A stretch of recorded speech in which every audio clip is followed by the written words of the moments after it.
Emily. Please. Daniel begged. His face pale. My company is bankrupt. You have to help me. I looked at him. Then at Nathan, whose hand was resting on my back. I gave Daniel a small baño. Cold smile. Help. That's a funny word. Why don't you ask the water bill? The office was a ghost town by the time I got back. The only light came from the floor-to-ceiling windows showing the city lights blurred by the relentless Seattle rain. And a single lamp glowing from Nathan's office. He was hunched over his desk. And for a second, he just looked like a man. Not Mr. Blake. He looked up as I approached. The faint half-smile I knew so well appearing on his face. Emily. Thanks for coming back. We set up in the main conference room. The first hour was all business. Spreadsheets. Market projections. The familiar rhythm of our professional lives. But as the clock ticked past 9, then 10, the corporate armor started to crack. I'm starving, he announced, dropping his pen. I'm ordering Chinese. What do you want? My mind did a quick calculation. This is my boss. I should say no. I'm fine. But the lonely silence of my empty house was waiting for me. And I couldn't face it. Surprise me, I said, my voice steadier than I felt. The food arrived. And the smell of sesame chicken and fried rice filled the sterile room. We ate right out of the cartons. And the conversation drifted. He asked me about the book I was reading. The one peeking out of my bag. We talked about music. And I found out he was a huge fan of this obscure indie band I loved in college. He actually laughed. A deep, genuine laugh that wasn't polished for a boardroom. My first car was a Beta Honda Civic. He confessed. Leaning back. I drove it halfway across the country after college with nothing but a guitar and a box of CDs. Thought I was going to be a rock star. He said it with a wry smile. But his eyes held something else. A flicker of a different life. A different man. In that moment, watching him pick at a carton of lo mein, I realized this wasn't about work anymore. This was something else entirely. When we finally finished, it was past midnight and the rain had turned into a downpour. There's no way you're getting a rideshare in this, he said, already grabbing his coat. It wasn't a question. The drive was maybe 10 minutes? But it felt longer. He didn't turn on the radio. And the only sound was the hypnotic swoosh thump of the windshield wipers fighting the rain. I was hyper-aware of everything: the scent of his cologne, the way his hands gripped the steering wheel, the inches of space between us that felt charged with electricity. He pulled up to my curb and put the car in park. He stared out at my dark house for a long moment before turning to me. The engine hummed. The wipers kept their rhythm. The silence wasn't empty. It was full of everything we hadn't said. It hit me then he didn't want this to end any more than I did. Well, he finally said, his voice a little rough. Here you are. Thanks for the ride.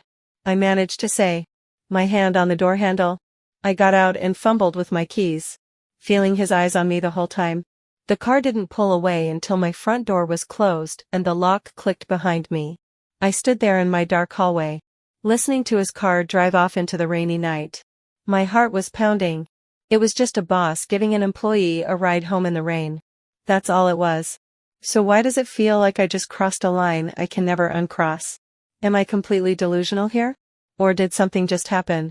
Walking into the office the next morning felt like walking onto a stage. I was hyper-aware of everything. The air felt different. Charged. I tried to bury myself in emails. To act like last night was just a long shift that ended with a kind gesture. But then he walked by my desk on his way to the morning meeting. He didn't stop. But his eyes met mine for a second. And he gave a slight nod. The corner of his mouth tilting up. It wasn't his usual good morning, Emily. It was a silent acknowledgement. A shared secret? I knew then that I hadn't imagined it. This was our new reality. The day crawled by in a blur of forced normalcy. Around 2 p.m. My phone buzzed with a call from Daniel. I stepped into an empty conference room, hoping to hear his voice and feel a rush of something. Reassurance. Maybe. Hey, how's Boston? I asked. Busy, he said. The line crackled. The concrete pour is behind schedule. So we're playing catch-up. Hey, did you remember to pay the water bill? The reminder popped up on my calendar. Yes. Daniel. I paid it last week, I said, staring at the gray skyline. Okay. Good. Listen. I have to jump into a meeting. I'll try to call tomorrow. Okay. I love why. But he had already hung up. The line went dead. I stood there, holding my phone, the silence ringing in my ears. It struck me that we hadn't exchanged a single personal word. We hadn't asked how we were. We just ran a diagnostic on our shared life logistics. The loneliness I'd been holding at bay came rushing back in, cold and sharp. I was making dinner that evening, a joyless solo meal, when my phone lit up on the counter. It was a text from a number I hadn't saved but instantly recognized. Nathan. It wasn't words. Just a Spotify link. My finger hovered over the screen. This is a bad idea. My brain screamed. This is how it starts. But the memory of Daniel's logistical, sterile phone call was still fresh. I felt a reckless urge for a real connection. For anything other than the quiet hum of my refrigerator. I tapped the link. It was the indie band we'd talked about. A deep cut from their second album. My fingers flew across the screen before I could stop them. A bold choice. I always thought their first album was better. His reply was almost instant. You're wrong. And now I have to prove it to you.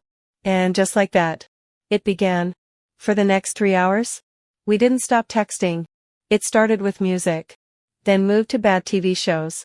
Then to stories from our college days. He was witty. Sarcastic. And he asked me questions. Not about bills or logistics. But about me. What did I think? What did I find funny? At one point, he wrote, I can't believe you've never been to the Oregon coast. We need to fix that. The we hung in the air. A digital promise that felt both terrifying and wonderful. It was intimate, effortless, and utterly intoxicating. We were building a little world inside our phones. A world where I felt seen, heard, and desired. I finally put my phone down after midnight. My face flushed and my heart racing. I knew, with a certainty that chilled me to the bone, that I was in deep trouble. It's just texting.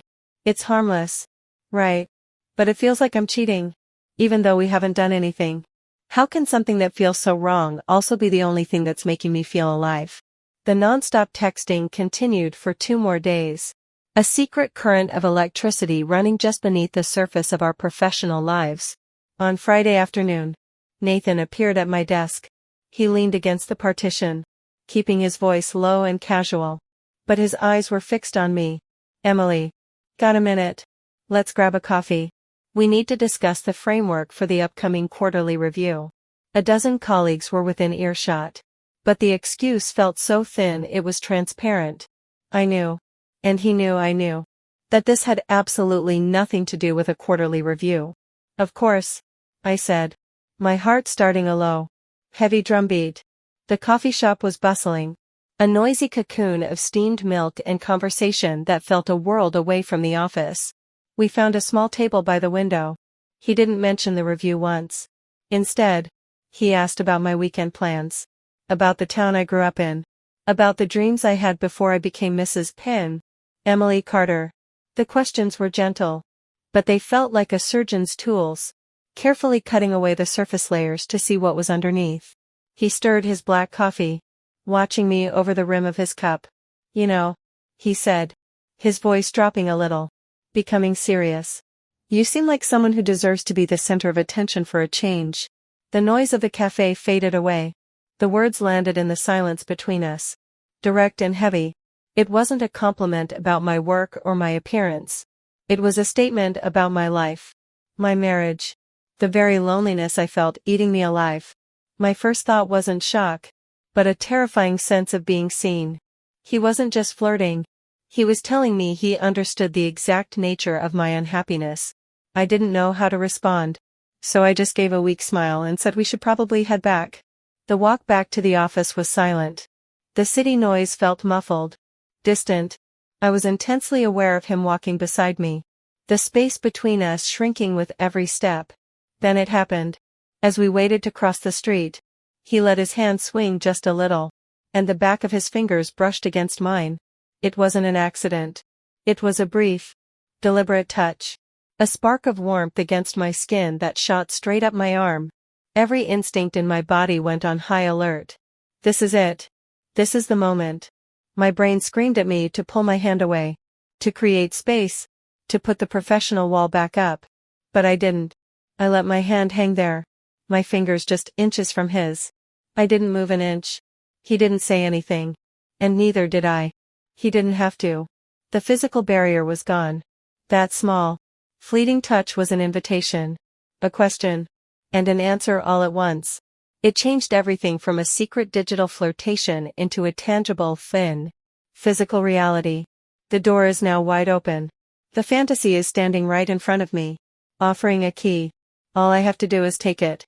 All I have to do is decide to walk through. My husband is gone for another week. Nathan is right here. What on earth do I do now?